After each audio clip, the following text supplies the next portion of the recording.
Hello everybody, welcome back to the channel. My name is Amit and I'm wearing a hat today because my hair is being my hair, so you're gonna get Amit with a hat. Okay, you clicked on this video because you saw that Palantir invested in Iron Man. And what I mean by that is the next generation of what Iron Man body suits from the movie, I'm sure you guys have seen the movie, could actually look like in real life. We're going to be talking about Palantir's investment in Sarcos Robotics today. Now, this is part of the series that I do on this channel. It's in an entire playlist about Palantir's SPAC investments. I've covered a bunch of them, Lilium, Black Sky, Wejo. Today, we're talking about Sarcos Robotics. If you don't know what the Palantir SPAC thesis is, please check out the video in the description before you watch this video. It actually explains the sort of philosophical and practical strategies that they're going down the route, which is investing in these like companies that are kind of proven, but not really proven, that have a lot of potential, that are using data to drive their operations, but ultimately are bets at the end of the day. And in 5-10 years, if they make money, Palantir is going to make a lot of money off of having equity stakes within those companies. But those companies have to work out. Sarcos Robotics is a super interesting company. I came across this company a couple weeks ago as I was researching them, and we're going to react to one of their YouTube videos today. And what they're doing is they're basically building full body powered exoskeletons. They are a robotics company, so they have to leverage a lot of artificial intelligence, because artificial intelligence and machine learning ultimately allows robots to do the things that robots have to do. So if a robot is reaching for something, there's tons and tons of data and algorithms that are factored into the decision for how that robot's arm reaches out and actually picks up something and then brings it right back to the desired spot. Like, there's a lot of data that has to be analyzed in order for that to happen. And Palantir's partnership with Sarcos makes a lot of sense. So Sarcos says on their website, combining human intelligence, instinct, and judgment with robotic strength, endurance, and precision. They've done 30 years of R&D, something really assuring when you're invested in a company that has made an investment in a company. The fact that they've been researching this stuff for 30 years, meaning that it took 30 years to get to the point where they're at right now, which gives you a lot of confidence in terms of the analysis that they've done. Sarcos Robotics is a global technology leader designing and producing dexterous robotic systems that prevent injury, save lives, and create new possibilities. We're going to be looking at the video for Guardian XO, which is what they call a triumph of possibility, our full body battery powered industrial exoskeleton that augments operative strength without restricting freedom of movements to boost productivity while dramatically reducing injuries. I have a lot of thoughts on how Palantir can be integrated with Sarcos and the use cases for Sarcos Robotics, because ultimately that's what matters. Like, if there's a lot of use cases for Sarcos Robotics, then there's going to be a lot of revenue potential, which is going to be a lot of value coming back to Palantir. But before I talk about that, I want to analyze this video. So let's get into this video. Let's see what it looks like, because it actually does look like another version of Iron Man, and I think it's really cool. So let's check it out.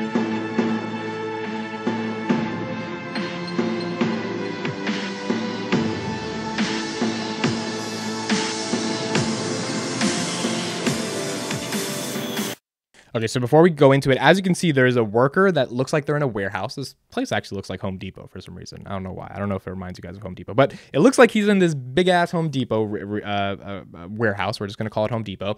And he's using this exoskeleton. This is a real human, so these robots are not replacing human beings, which is also a really positive thing to know, that companies aren't just trying to automate all these jobs away, but rather be an aid and assist.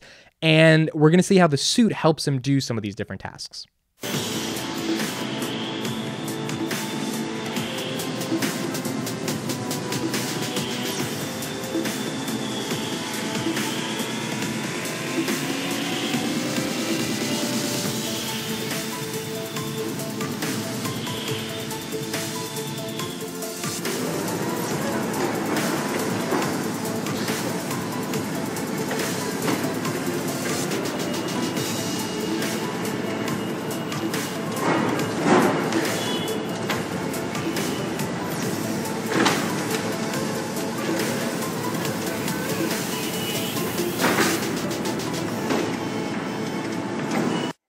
Well, you can see here, and the first time I saw this, I kind of thought, like, do you really need a robot to be doing this, like picking up bags and stuff like that? Like, is it that serious? And then I started thinking about it, and I was like, these things are really heavy. Like, the stuff he's picking up, there's probably like a lot of product in them. And like, if it was a regular human being doing it, I think there's two variables here. Number one, picking it up with your hands, even if you have gloves on or something, there's two problems with that. Number one, it may decrease productivity. And I'm sure Sarcos has run a lot of tests, a lot of numerical analysis, probably through Foundry, trying to figure out, is it more productive for a worker in 6 hours to pick up stuff with their hands, or for our robots to do it? And even if you save like 20 minutes of productivity, that could equate to potentially millions of dollars just in terms of getting a company and a warehouse and a supply chain to be more faster, efficient, and effective.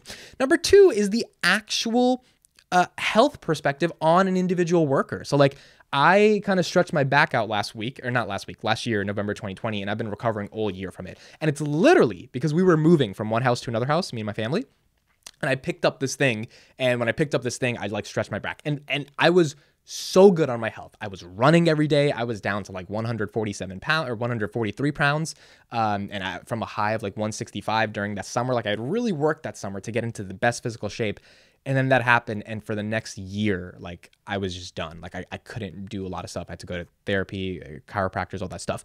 So I imagine for workers who are dealing with that stuff every day, doing back-breaking work every day, if a robotic suit could be put on you in a way that doesn't feel like it's a super big burden, which is really important, right? It has to feel like lightweight enough and effective enough for you to not feel that it's hurting you.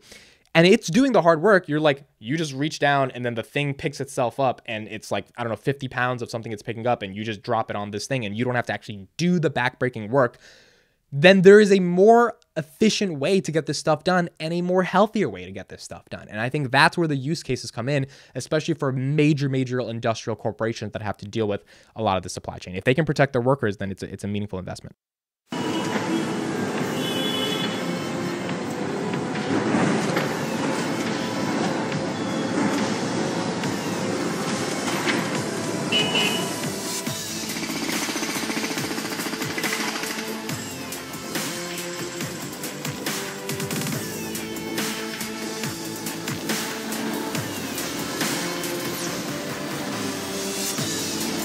Yeah, look at how he picked up that tire. Like you, even in their, or she, I'm not sure who they are, but in their face, like you can't even tell they're like if I was picking up a tire, you'd kind of show it in your face.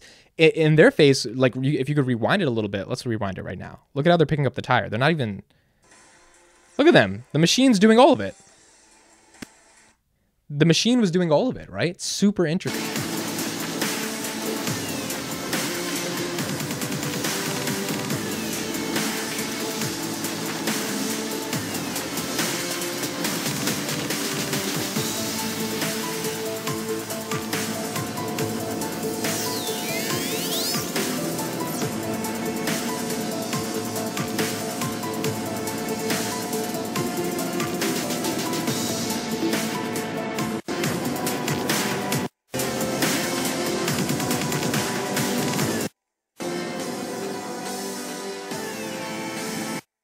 Okay, so the rest of the video is pretty much them picking up stuff. You guys don't have to watch that stuff. I'll put it in the description if you want to see more of it. But that's ultimately where this Sarcos Robotics thing is being used in a lot of different ways. So I think there's a lot of use cases for this and a lot of different variables I want to talk about. Number one, these devices have IoTs attached to them. These are IoT devices, which are Internet of Things devices. I did another video on this. I'll link it in the description of Palantir's relationship with Internet of Things devices. But Internet of Things devices are like Siri or Amazon Alexa. They are things where they can interact with the real world because of sensors that they have on them. And the sensors allow them through artificial intelligence and machine learning and NLP, which is neural language processing, where they're able to interact with the real world. So if I say, hey, Alexa, play the song, Alexa's able to understand what the song is and then actually play it for me, which increases my life because my life gets better because I don't have to do anything. These IoT devices have to be integrated with a lot of technical software, like really, really intricate software in order for them to make sense. That's why Amazon spent years even developing Alexa in the first place. Sarcos, I'm assuming the sort of partnership with Foundry or the investment Palantir made is because they're a data-driven organization. For 30 years of research and development, you have to have a ton of data to be able to analyze how to make robotic suits in a meaningful way. The actual hardware of the robotic suit is one challenge, and it's probably got to get less clunky. It's got to get more efficient. They've probably got to release a ton of other versions of this. There's a lot of work that has to be done on this. But the software is also a hard problem, right? Because the hardware has to be able to like do the things you want it to do.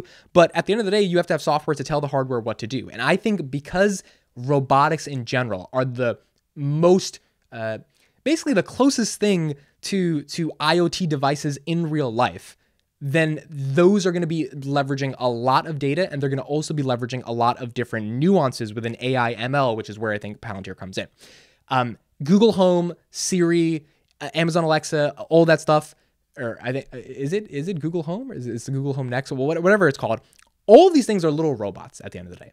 right? Your little, the vacuum that probably goes around your room, the Zumba or whatever you call it, that's a robot. That's an IoT device. It's an Internet of Things device. Now, is it the most advanced Internet of Things device? Probably not, because these things are a little bit more simpler if it's just cleaning up the room. But nonetheless, all of these devices are going to become more and more prominent in our day-to-day lives as we figure out ways in which technology can help us by using the Internet of Things and AI sensors within them to be able to make our lives much more easier. Sarcos Robotics is another example of that at a higher dimension, which is why I think the integration with Palantir makes a lot of sense. Now, I don't know exactly if they're using Foundry or they're using any of the software that Palantir offers, but because Palantir is invested into them, a lot of the SPACs Palantir invests in, they end up using their software as a subscription simply because they are data-driven companies, and data-driven companies, especially IoT companies, Palantir has a whole division on its website talking about how they offer IoT analytics and help Internet of Things companies become more integrated within the ontology of the company, which is like how the company functions from a state of being perspective within a centralized layer. That is where I think Sarcos Robotics could probably benefit a lot off of Palantir's investment.